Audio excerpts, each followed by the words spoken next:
Good morning সবাইকে। ব্যালকনিতে দেখুন একটা টিয়া পাখি এসেছে। বেশ ভালো লাগে ব্যালকনিতে যদি কোনো পাখি টাখিরা আসে। এটা একটা পলাশ ফুলের গাছ। এই মামা পলাশ ফুল দেখছে আর কি। চারিদিকে দেখছেন ফুলে ভর্তি হয়ে আছে।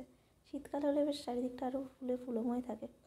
তো এখানে অনেক পলাশ গাছ আছে, পলাশ ফুল পড়ে থাকে রাস্তাতে, দেখতে বেশ ভালোই লাগে। মামা নিয়ে যাচ্ছে পলাশ ফুল ওর ফ্রেন্ডকে দেবে বলে আর কি। আজকে আবার শুক্রবার, তো আজকে আমার বাড়িতে আবার একজন গেস্ট আসবে। এই যে আমি তার জন্য একটু আলু পোস্ত বানাবো আর কি। উনি আলু পোস্ত খেতে চেয়েছেন। তো বাঙালি রান্না খেতে পছন্দ করে। আর্মি বড় একজন অফিসার আর কি। তো আমাদের বিল্ডিংয়েই থাকে, আমাদের ওপরের তলায় থাকে, একা থাকেন। শীঘ্রই হয়তো ওয়াইফকে এক সপ্তাহের জন্য নিয়ে আসবেন। অনেক বয়স, কিন্তু অনেক বয়স মানে ওনার প্রায় 45-46 তো হবেই। তো এই বয়সে সে MBA করছেন। যথেষ্ট ইন্টেলিজেন্ট। দেখছেন তাপ, দেখছেন এইরকম হচ্ছে আমাদের ইলেকট্রিক হিটার। একটুখানি হাই হয়ে গেলেই সব চুইয়ে দেবে আর কি।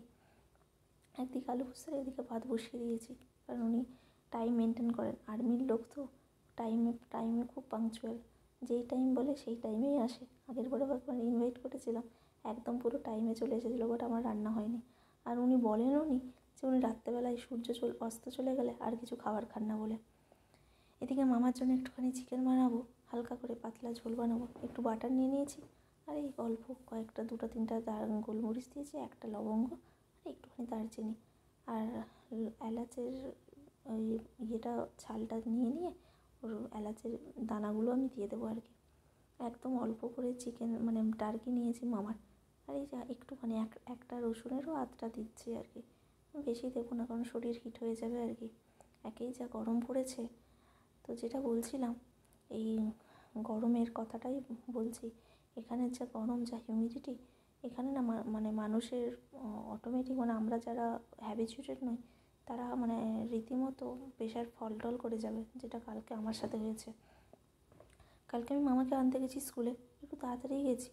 তো অনেকক্ষণ দাঁড়িয়েছি, প্রায় 45 মিনিটের মতো স্কুলের নিচে দাঁড়িয়েছিলাম। কারণ কি, আমার মেয়ের জিমন্যাস্টিক ক্লাস চলছিল।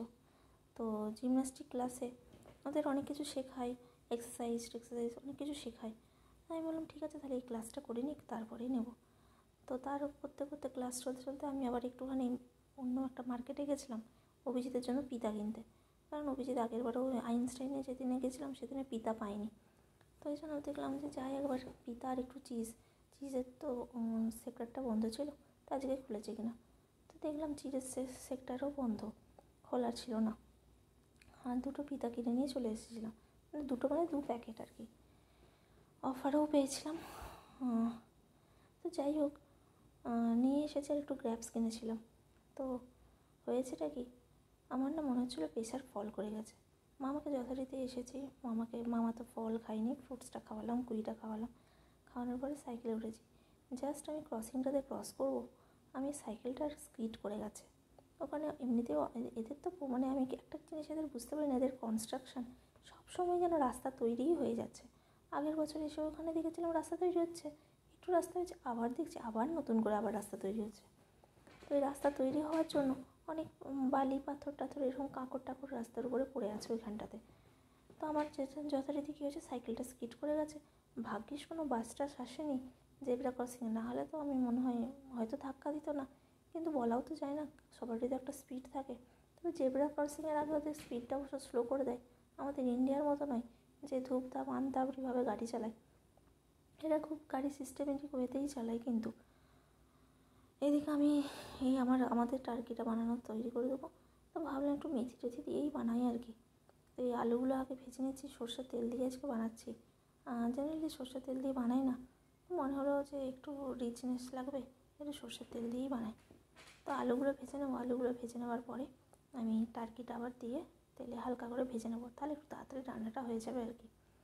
শরীরটা একদমই ভালো নেই, কিন্তু কিছু করারও নেই। অন্যদিন আমি আর সময় পাবো না। অভিজিৎ কবে থেকে বলছে ভদ্রলোকে খাওয়াবেন। তো রবিবার থেকে সবার আবার বিজি লাইফ। আমি ভাবলাম যে আজকেই তাহলে খাইয়ে দিই। আর রাত্রে করলে কি বলুন তো, রাত্রে আবার ওই ভদ্রলোক আবার রাত্রেবেলায় সূর্য অস্ত চলে গেলে আবার খায় না, তো খেয়ে নেয়।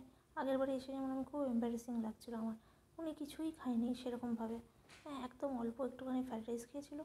আর সেদিনও আমি টার্কিই বানিয়েছিলাম ব্ল্যাক পেপার দিয়ে, আফগানি টার্কি বানিয়েছিলাম আর কি। তো এই আফগানি টার্কি খেয়েছিলেন।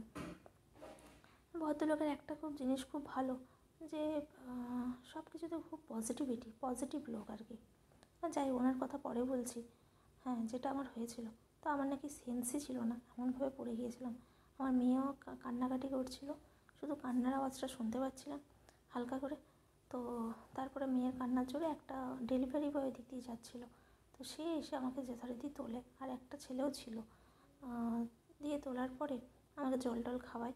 আমাকে মানে যখন ওরা অ্যাম্বুলেন্স আর হসপিটালের কথা বলছে, তখন আমি মনে হলো যে আমি শুনতে পাচ্ছি হসপিটালের অ্যাম্বুলেন্স। তখন আমি শুধু এটুকু বলেছি, নো নিড এরকমভাবে বলেছি জাস্ট। দিয়ে হালকা হালকা সেন্স এসেছে, আমাকে জল টল খাইয়েছে। দিয়ে আমার মেয়ে দেখছি আমার জুতো টুতো কোথায় পড়ে গিয়েছিলো, জুতোগুলো মেয়ে তুলে এনে আমার মেয়ে আবার দিচ্ছে। আমার মেয়েরও হাতে একটু লেগেছে। সত্যি আমার লক্ষ্মীমন্ত মেয়ে কিন্তু।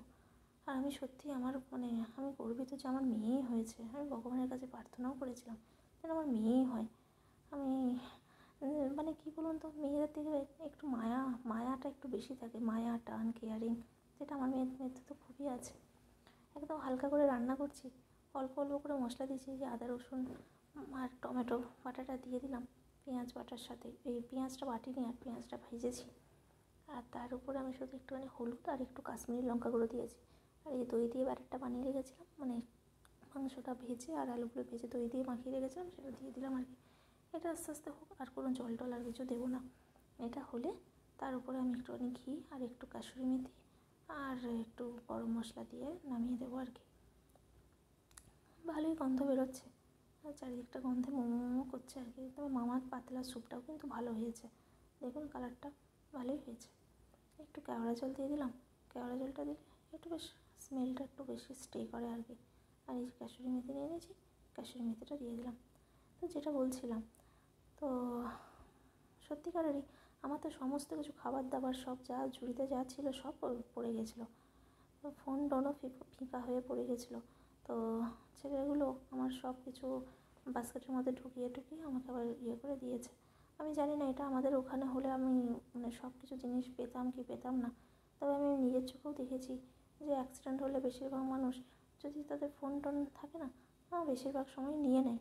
অনেকজন আছে, তবে এটা মানুষ ভিত্তিক মেন্টালিটি ভিত্তিক হয় আর কি।